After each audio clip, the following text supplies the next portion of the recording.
permettre ñu basculer un peu demaat ci beneen sujet Serigne Saliou mooy li may dégg man ci semaine bi yëpp man mi sénégalais bi toog bëgg a xam Serigne Saliou coowal West African Energy lan la qu'est-ce qui en est réellement pourquoi itam Samuel Sarr ko yoxo ñu ciy dégg tamit ay hommes d'affaires yu siiw ku mel ni borom Sénico borom Locafrique ñooñu ñëpp lan moo xew lan moo ci nekk réellement.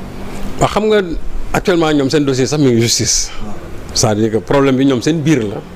dañu accuser Samuel Sarr abus de biens sociaux que ne en réalité il a dépensé ñoom ci seen gafaka 15 milliards yoo xam ne ni sans justification. tey war na jaar ci procureur su boobaa procureur dina ko leeral lu ci mën a am le procureur va prendre la bonne décision. mais c'est-à-dire structure boobu ji bi moo njëkk a poser problème. nu mu poser problème. structure boobu bi ñu koy lancé en 2019. c'est que déjà ça n'a pas respecté les formes d'abord légales parce que ñooñu ba ñu jógee ne dañuy def benn centrale pour di jaay Senelec électricité mais dafa am loo xamante ne nii bala nga koy defal bala nga koy seq ak Senelec dafa am ay conditions yoo xam ne da nga ko war a respecter d'abord il faut nga am benn licence de production et de vente. il faut nga am ko te loolu waa commission de régulation du secteur de l'électricité ñooy joxe licence yi donc il faut nga am loolu et en plus aussi le code de l'électricité bu 98 lu mu wax moo di bala ngay signer ak Senelec il faut d'abord que mu nekk par appel d'offre il faut mu nekk par appel d'offre léegi structure boobu nga xamante ne ay Sénégal ñoo ko seq c'est un consortium je crois ils sont au nombre de 5 personnes dont Samuel Sarr bi ñu arrêté tey. mais structure boobu ji bi bañ koy sanc benn amuñu woon licence boobu de production boobu amuñu ko et de vente amuñu ko et en plus aussi le marché s'est fait de gré à gré. en 2019 quand Abdoulaye Daouda Diallo qui était le ministre des finances bind leen lettre wax na leen la procédure est illégale il faut un appel d'offres. mais ils ont contourné ça non seulement dañ ko contourné mais on leur a donné le marché de gré à gré mais qui est derrière mais c'est Macky Sall qui est derrière. on peut dire ça. non c'est Macky Sall y a pas on peut dire ça c'est Macky Sall qui est derrière parce que su ñu leen ko defalee gré à gré rek c'est Macky Sall. ñoom centrale bi ñaata lañ ci frais pour installer ko 283 milliards. ils ont un contrat de 25 ans.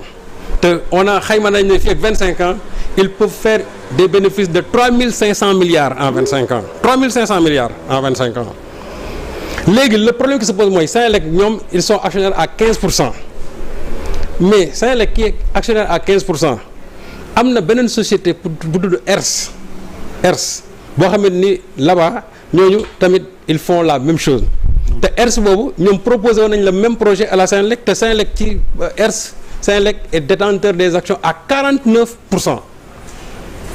te déjà oui à 49% déjà ñoom signé benn protocole d'accord boo xam ne Senelec est à 49% en termes d'action ñooñu ils ont proposé le même projet te foofa xool bu ñu ko doon def tey du ñu débourser dara dans la mesure où déjà ñoom ils ont leur centrale à Kahone mais ñii amuñu woon centrale léegi nan lañ def dañu la fàqal Cap des Biches ñu ñëw samp fa seen centrale mais Cap des Biches c'est l'État ñoom c'est des privés lan moo tax ñu jël Cap des Biches ji bi c'est-à-dire ñoom ñu sànc foofu te fay nit ñaar dërëm su fekkoon ne dañ ko jënd bu fekkoon ne dañ ko loué wuñ dara.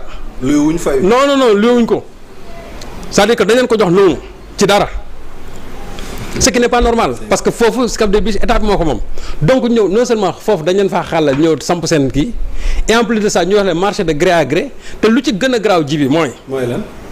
mais licence bi nga xamante ne moom lañ leen accordé licence bi c'est après le contrat. après le contrat. la commission de régulation boobu ci boppam après bi ñuy signé contrat pare lañ leen di door a jox licence bi. mais nu mu mën a nekk ah ouais, mais c'est comme ça que ça s'est passé amuñu ko woon auparavant ça signifie que la loi a été violée doublement benn dañu waroon dem par appel d'offre deuxièmement dañu waroon am licence boobu mais amuñu licence bi amuñu ba pare defuñu appel d'offre léegi nag ba nga xamee ne jox nañ leen ko ba pare non maintenant pour mettre les formes légales ñu doon leen attribuer ça c'est-à-dire que ultérieurement lañ leen ko jox c'est-à-dire que la loi a été violée doublement mais loolu lépp ji bi c'est parce que c'est parrainé par Macky Sall c'est parce que c'est des gens yoo xam ne ni boo leen xoolee ñoom ñëpp c'est des amis de Macky Sall ce qui veut dire que même Macky Sall en termes même de profit et de rentabilité Macky Sall am na ci ay intérêt loolu kese la du leneen bon on nous dit que bon c'est pour la production ils vont assurer 25% de la production de la Senelec 15% non du moins c'est 25% des besoins de la Senelec donc ils vont produire annuellement 300 mégawatts d'accord mais à quel coût encore ñoom li ñuy wax ne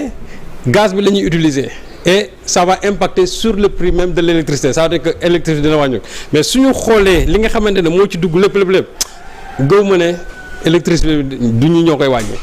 parce que ce qu'ils ont promis que ne dañ ko wàññi mais duñ ko wàññi donc mbir mi c'est-à-dire voilà le scandale même de West African Energy. dafa am ay enjeux yoo xam ne moom la porte préjudice mais non c'est-à-dire ça porte préjudice au Sénégal. Sénégal gisu ci boppam ñi ci gis boppam mooy ña nga xam ne tey ñoo ko moom ak président Macky Sall ma nekkoon seen ginnaaw parce que même nee naa le ministre Abdoulaye Daouda Diallo ci boppam dafa leen bind ne leen appel d'offre le Sénégal war a def ñu contourner ko dem ci Macky Sall ñu def marché bi de gré à gré alors que d'abord loolu la naa le code 98 de l'électricité daf ko tere et en plus aussi il n'était pas détenteur d'une licence de production et de vente. Il a fallu ultérieurement bi ñu signé contrat ba pare imagine on signe le contrat ba nga pare ñu door la jox waa commission bi door la c'est-à-dire que foofu non seulement la commission a été fautive et en plus de ça le marché est irrégulier et je crois que loolu ñi nga xamante ne à l'époque ñoo nekkoon fii jëwriñu Senelec te Pape Demba bi tey newoon fa ñoom dañ ci am une responsabilité par rapport à cette histoire là et loolu je crois que les autorités actuelles affaire Senelec affaire West African Energy bi war nañ ko jëlaat tegaat ko ci kaw taabal ji.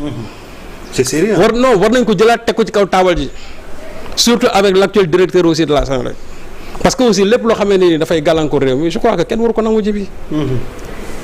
West African Energy boo bëggee dégg du début jusqu'à aujourd'hui scandale la léegi nag ñoom actuellement ñoo am problème seen biir.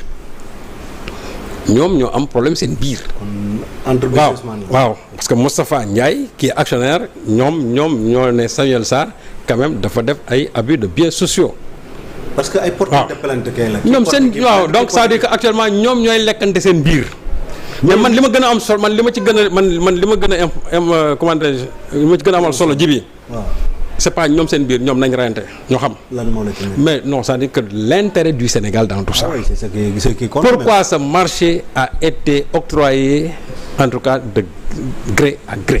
ñun lan lañ ci gagné. waaw pourquoi ils sont implantés au Cap des Biches bi nga xam ne Sénégal moo ko moom te déboursé wuñu de un seul franc loolu mooy wax bi voilà qu'on va faire profiter à ces gens-là parce que simplement ils ont une proximité avec le président d'un marché qui dans 25 ans parce que c'est signé pour 25 ans ça va leur apporter 3500 milliards au minimum lii mooy scandale West African Energy.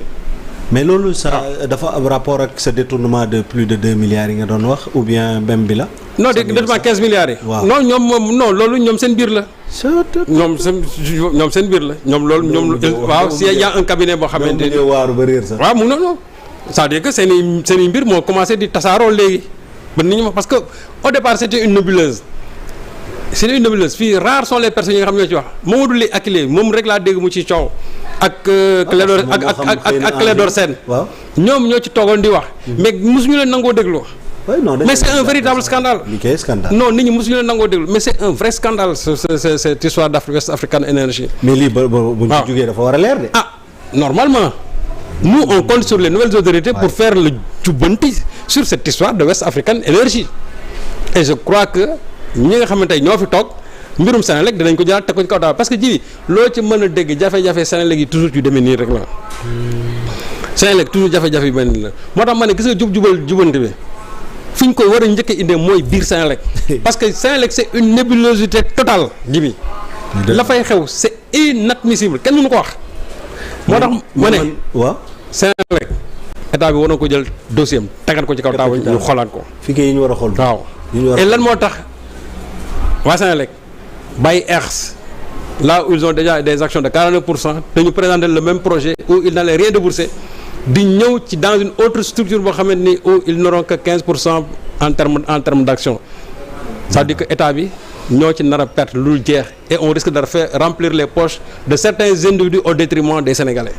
loolu mooy dëgg. parce que fii man tur yi ma fi dégg moom xëy na am na yoo xam te ne nii maa ngi dégg Khadim Ba moom xanaa. Khadim Ba non il y a Khadim Ba il y a Ablaye Dia il y a Arona Dia il y a Samuel Sarr Moustapha Ndiaye ñoom la.